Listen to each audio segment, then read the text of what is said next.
I didn't play with the dolls, I just made clothes for them. Costume design is the perfect mix of culture studies and textile and fashion and visuals. I've been told that my costume work is good because you can't see that anything's been done.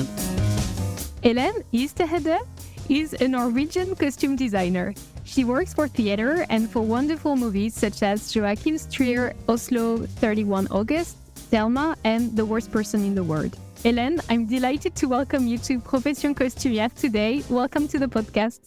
Thank you. Pleasure. So I wanted to start with a question about your early career. Could you tell us how you became a costume designer? What led you to this profession? I've been lucky enough to sort of just try it out. And after normal school, I did textile and tried to learn the skill of the seamstresses, sewing. I have always been interested in clothing and textile, and it maybe sounds a bit silly to say that I just made Barbie clothes my whole childhood, but I actually did. To make clothes of what I could find. And I didn't play with the dolls, I just made clothes for them. Well, I started, after this school, I started at St. Martin's. I was lucky enough to do 4 years at St. Martin's with all the varieties of different studies. I did costume and set design and did a lot of theater design, model making. We made stages, we made sort of the whole image, the whole set. I ended up being more and more drawn into costume and cultural studies, actually, which was sort of my main interest, and thought that costume design is the perfect mix of cultural studies and textile and fashion and visuals. And after that school, I ended up assisting my favorite theater designer, Erlend Birkeland, and Maria Geber, the costume designer, was great inspiration. And I did a lot of assisting. I ended up doing movies and costume design. I have to admit that I jumped into it a bit too early because I hadn't learned all the skills and all the technicalities of movies, and it ended up being quite a shock to realize that it's actually completely different from theater design and costume design for theater. It's all the technical practicalities you have to be aware of. But after learning the hard way, I was lucky enough to be able to continue and to explore. And after 20 years, I realized that maybe I am a costume designer. So you have worked on several movies with Joachim Trier, and 3 of his most emblematic films, so Oslo, 31st of August, Thelma, and The Worst Person in the World. So I was curious about how you two met. Well, we sort of live in the same city, and I can't actually remember sort of the first time we met, because I think we bumped into each other and seen each other we have not the actual all the same friends, but we have some of the same parallel friends, and we live parallel lives in Oslo. But I met him, I worked with him on Oslo 31st, and I think we sort of started to talk and realized that we could relate to a lot of the same cultures, and we sort of understood what we were talking about by just having some quotes about places and people in Oslo, which was, of course, essential to that film. So just by that first talk, I think we sort of understood each other in a way, and hopefully I understood what he was after. And to try to explain characters when you haven't seen the same, well, it's not that we sort of copy people that we see, but of course, being an Oslo film, you try to relate to different societies and people and places. And I think that's how it started, that we sort of understood each other. You shared the same references. Yes. Inspiration. Yes, we shared the same references. And on this film, you also met Anders Danielson Lie, and you worked with him several times afterwards. So I was wondering also how, like, the first feelings go, and was he sensitive to the costumes? Did you have long discussions about it, or was it just trying things and following your judgments right away, or how did it go? Well, we have a lot of talks, Joachim and I, and of course I try to translate this to Anders. Sometimes Joachim is there during the fittings. Normally he comes a bit later and to see after we have tried a lot. Anders is great to dress. He is sensitive to costume in that way that you can change. The private Anders is different from the Anders on screen, of course, but he can. Yeah, he's sensitive in that way that he can change. Absolutely, he can go into another character with the right costume, and he can, with the wrong costume, he can.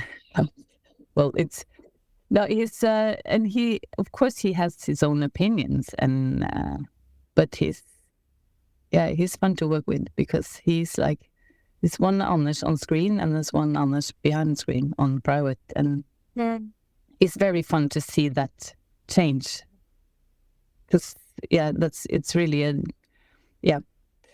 no, he's sensitive to costume, and it's even though it's very like discreet, I think just two jackets can be very different on him. Two different jackets can change him a lot, and of course hairstyle, and of course the reason that he is a great actor. But he's sensitive to costume in that way, but he's not a difficult person to work with. So the best balance, I guess. Yes, I think so. And several years later, you have designed the costumes of another Joachim Trier's movie, The Worst Person in the World. And I would love to hear your thoughts when you first read the script. Well, I thought the script was amazing.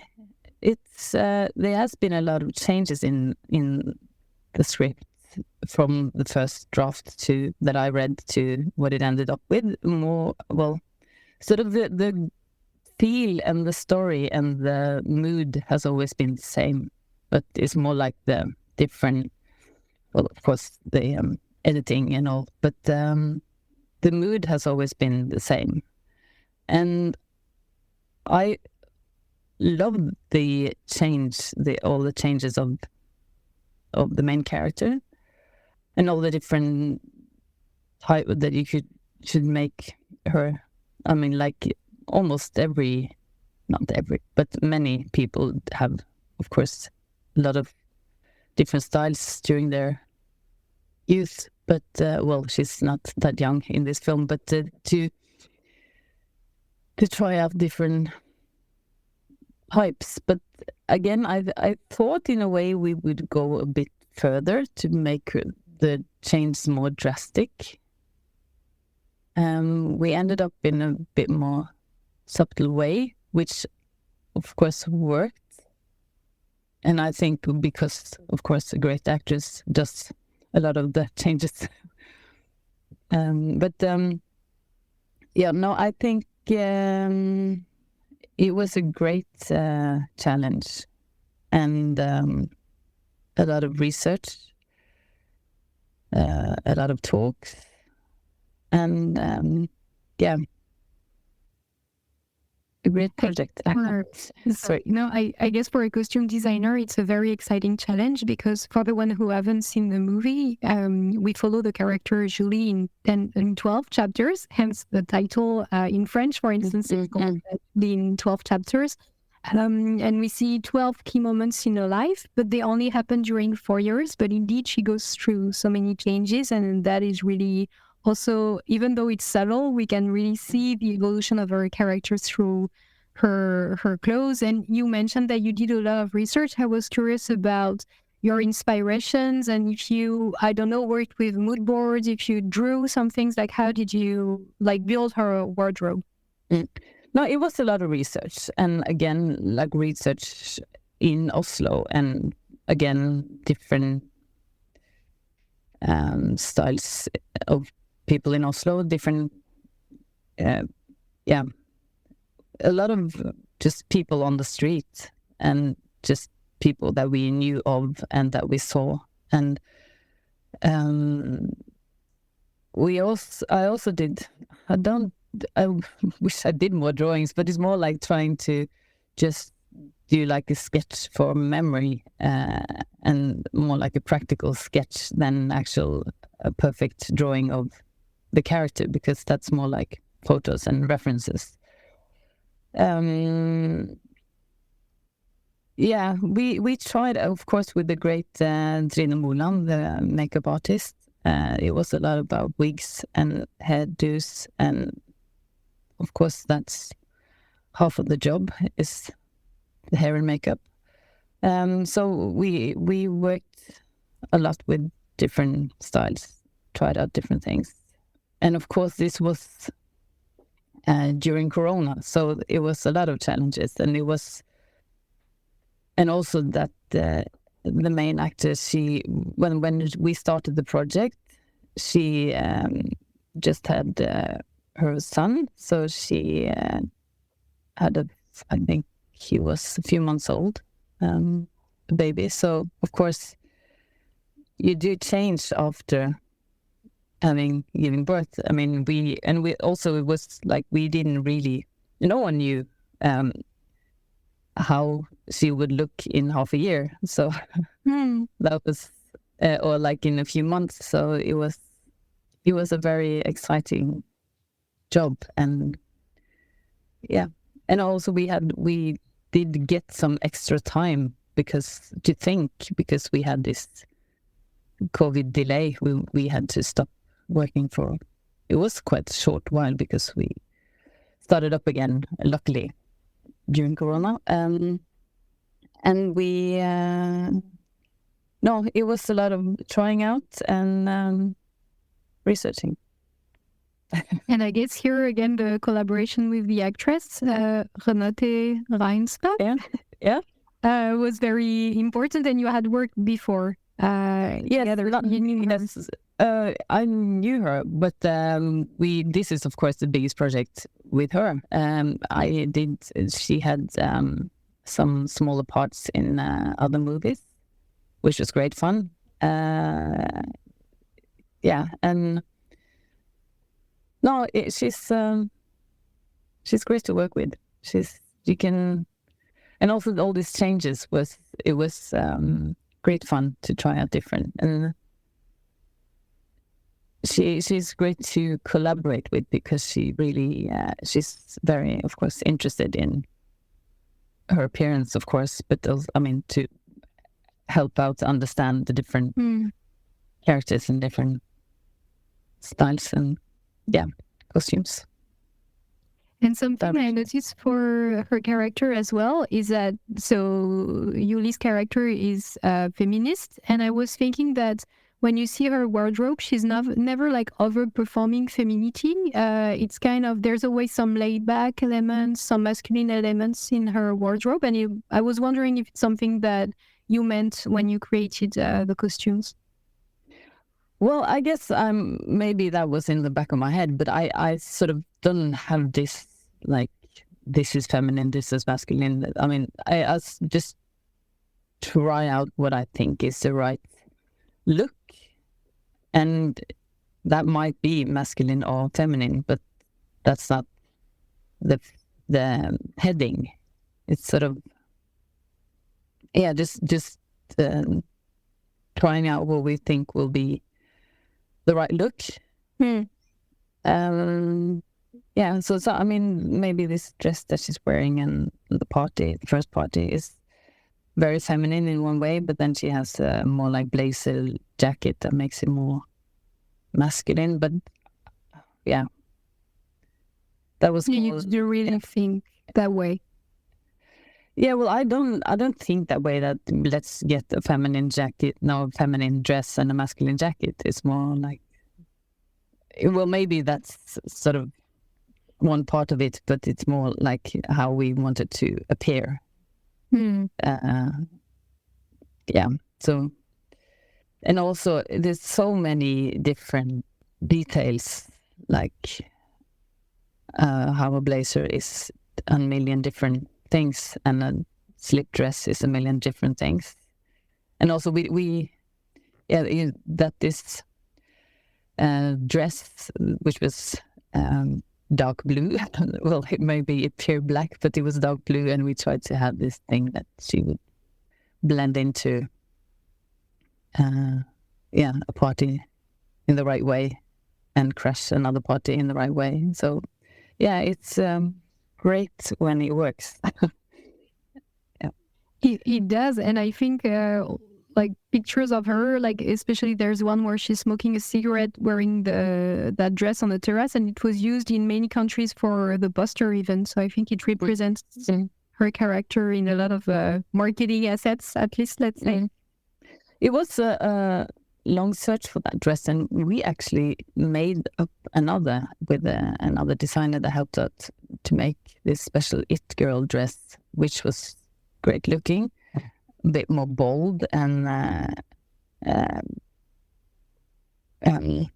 not personal, but more bold and trendy. But then we ended up that maybe this dress was great for Julie, but maybe not this early in her story, that she was not that self-confident yet to have a dress like the one we made.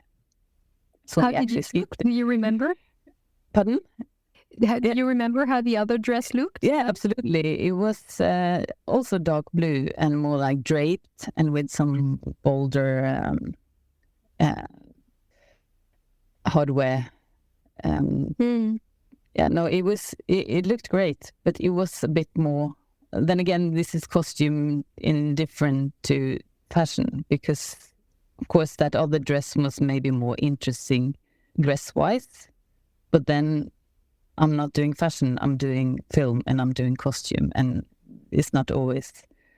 The dress would have more of a role if we chose the other one, the other great dress, but this dress that was more subtle and more, feminine, but it was more right for Julie in this scene, in this part. So we skipped the coolest dress and went for a more like elegant, discreet, yet not discreet when she's taking her coat off or jacket off. So yeah, it worked better. So that's always the challenge when you have to like look twice and think, what are we actually doing? Are we doing a fashion dress show or are we doing a film? So yeah. That is very interesting to hear about that other dress that didn't make it through. And the dress that you used in the end, was it made for the movie, or is it a dress that it was actually bought in the shop and we had to alter it a bit? But no, that was bought. I had also questions about another film you worked on. So it's called Bergman's Island, and it's actually directed by a French director called Joachim Trier, and it takes place on the island of Faro, where Bergman lived and worked. And it tells the story of a couple of movie directors who are working on their scripts. And on that movie, you designed costumes for Anders Danielson Lie. So I was curious about how you worked on that project first? Well, I was in a way lucky to be in that film. It was a practical reason as well that Anders needed, because of his schedule and because of the film schedule, that they wanted someone to design his costumes, because the designer they had for the other parts was, it was like more practical to do the fittings and the design in Oslo first. So we had I was asked to do his part. So it was Anders that suggested me for them, I understood in the end. But that was great. And then we had these fittings and we went down to meet in Stockholm, actually. So we met in Stockholm and did the fittings with Mia and tried out all the parts. And then I did some changes and sent the big box down to Sweden. So that was very exciting, because I only knew, I sort of had, of course, pictures of the other characters and as the other costumes, but it was very exciting to see the end project, because I sort of didn't know, this drawings that you make when you're a kid, when you fold the sheet and you do each part, then that was sort of the surprise how it ended up with him. And I think it worked, and they did use the costumes that we decided on, so that was great. But I wasn't there doing the shoot, so that was a bit exciting. And I was curious actually of how does it work when you design costumes for only one character in a movie? How do you align with the rest of the costumes? So in your case, you were saying that you saw pictures. Sorry, the other costumes were already ready, and you saw the other costumes, right? Yes, I saw what they had in mind, but and also they, of course, had to see if it worked, and luckily it did. So, it works really well. You couldn't tell, I think, when you watch the movie that several people worked on it, which is, I guess, the biggest success. Yeah, that was lucky. Yeah. Oh, I haven't done that before, actually, to do just one character in a film. I think. No, I haven't. So, great challenge. And I also wanted to ask you about theater, because you were saying that in St. Martin you studied design for performance, which is a big word that could cover, I guess, a lot of different performances such as theater, dance, movies, other forms, I guess, of art. So you design costume for theater. So I was curious to hear your thoughts, because there's a lot of similarities in your work for movies and theater, but also a lot of differences, because it's very different forms of arts, of lighting, of timing. So I was curious about this. No, I haven't worked in theater for a long while, because I have been, this luxury problem of having great films and TV series to work on. So, but there is. I would love to do theater again, of course. It's a different way of working. It's, it's costume and clothing and finding characters, but the craft and the timing in theater is more like, I love to start. I mean, you can join the readings and to be more a part of the whole concept in another way, because it's more concentrated and more.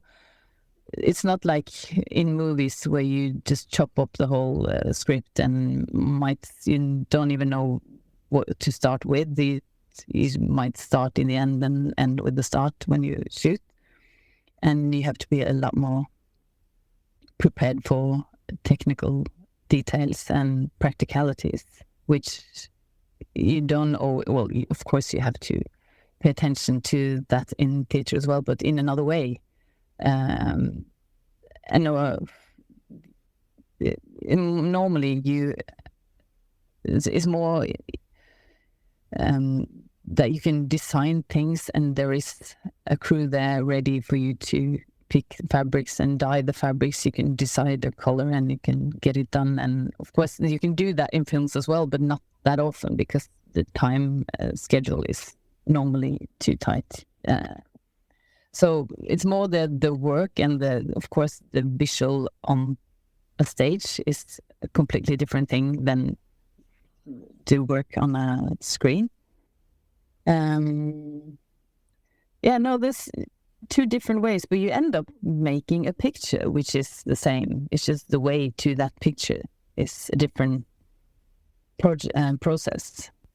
Yeah, well, there's time pressure in both, but it's normally has to go quicker, and you don't get that much time to reconsider and try out. And another big thing is that you on stage, you normally get to know what the stage looks like. You can be there, you can go on stage and try the different fabrics, different costumes in the right lights or sort of the right lights, and you know more what you're doing actually. But in a film, you have this idea and you have seen the pictures and you work with the art department and you work with the photographer, and everyone have their opinion and their idea. But when normally, especially if you are on location, which we normally in many of my films, we are a lot of locations, then you don't really know until you see it on the monitor.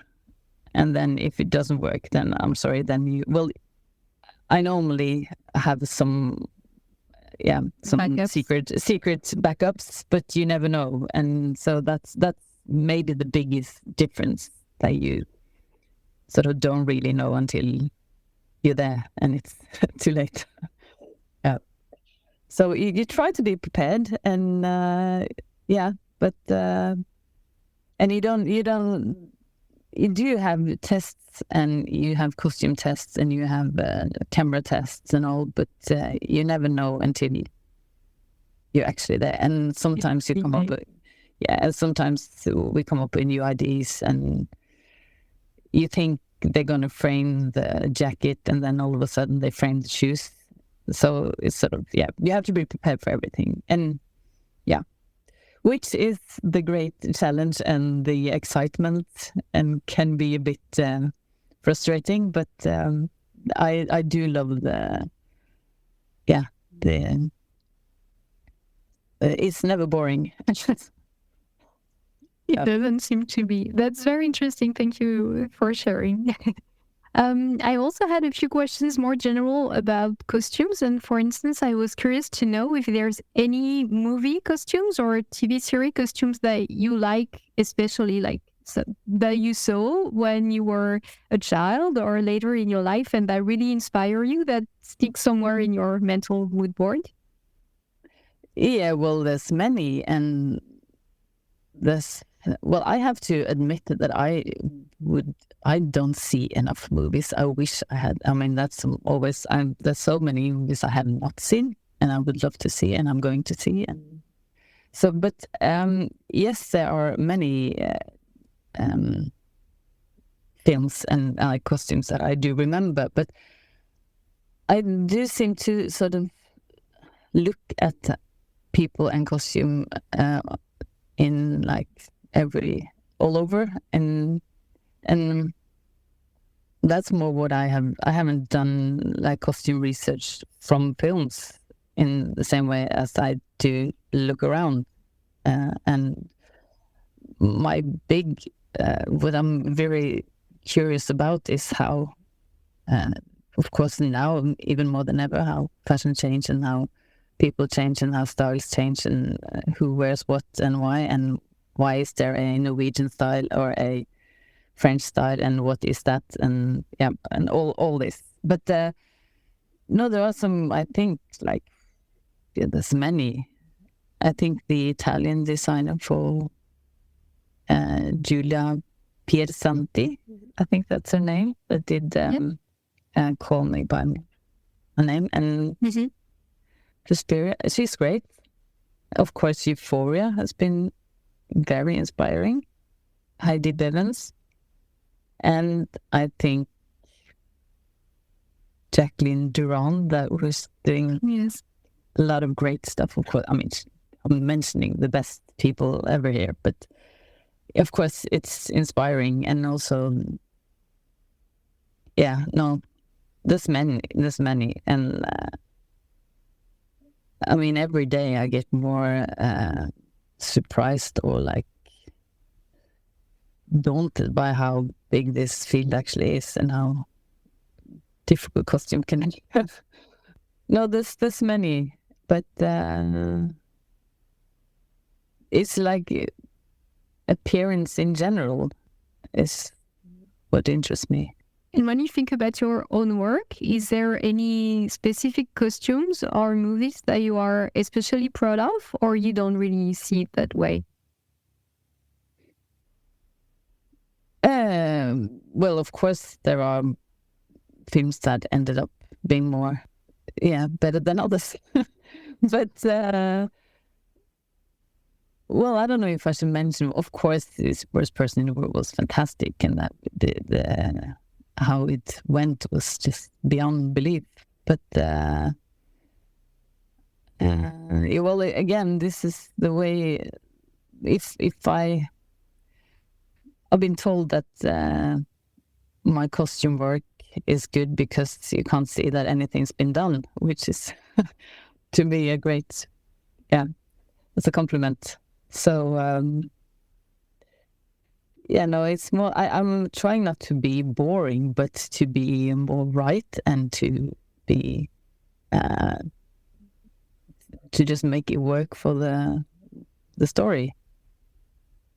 I don't know if I should mention any. Maybe in Thelma, this nightgown that she's wearing, it works out because that was a bit of a challenge to make it childish and transparent light without being Miss Wet Look and not being sexy in that way. I mean, to be just like a night gown, which by having great seamstresses as well, because we had to make like many of this, then we ended up having this drapery just above her breasts and made it not transparent, but still transparent enough when you go wet, and to get the right white color is and of course is the Julian Alaris, that's the colorist. He does great work on all these films, that of course helps my work a lot. But that's a dress that and the end product I really was pleased with. And of course it was a lot of preparation and work, but you never know until you see that it actually ended up the way we wanted it to. So that was good. And what do you like most about your job as a costume designer? I think it is that I get to see so many different ways of life. And I do a lot of commercial as well in between. It is a complete different way of working. But what's the parallel to doing a commercial and doing a film is to get to know all these different to see different ways of life, that you get to see maybe the canteen room of a food store or a fabric because you had that as your changing room for a commercial, that you get to see how that looks, and to see everything from like the poshest posh to the grimmest grim. And that you as a costume designer get to, well, I think that as a costume designer, I get to meet people on sort of a level which is quite unique, because people accept you and relate to you because of my job, of course, but you can get to see the inside of many different ways of living, and different societies, different classes, different everything, because you're sort of neutral in a way that I think is quite unique. And the variety and the creativity, the people I work with, the people, both behind and in front of the camera. And all the variety and all this, the different ways of living and being. I think that's the most, what I love the most. And of course, all art, textile, fashion, creativity, visuals. Yeah, that's what I love. And is there any specific kind of project that you'd really like to work on? Like any time period, any director or actor, actress you'd like to work with? I think I am very lucky to just started a dream project, which is actually Joachim Trier again. So he's making a new movie, and I'm so excited about this. So I can hardly wait. So that's my dream project, which is, about to happen, hopefully. I did some, I haven't done that much period costume, but I did, a year ago. I don't know when this is going to be sent, because it's a lot of Viaplay back and forth, but I think it has to be a great series, which started in the 70s and ended up in 2007. So that was a long stretch, and a lot of different, different periods and cultures. Yeah, so I'm really looking forward to that series, and I would love to do more period, but I'm very happy to do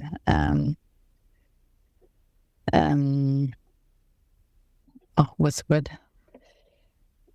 Not the parallel, but our time. Contemporary? Pardon?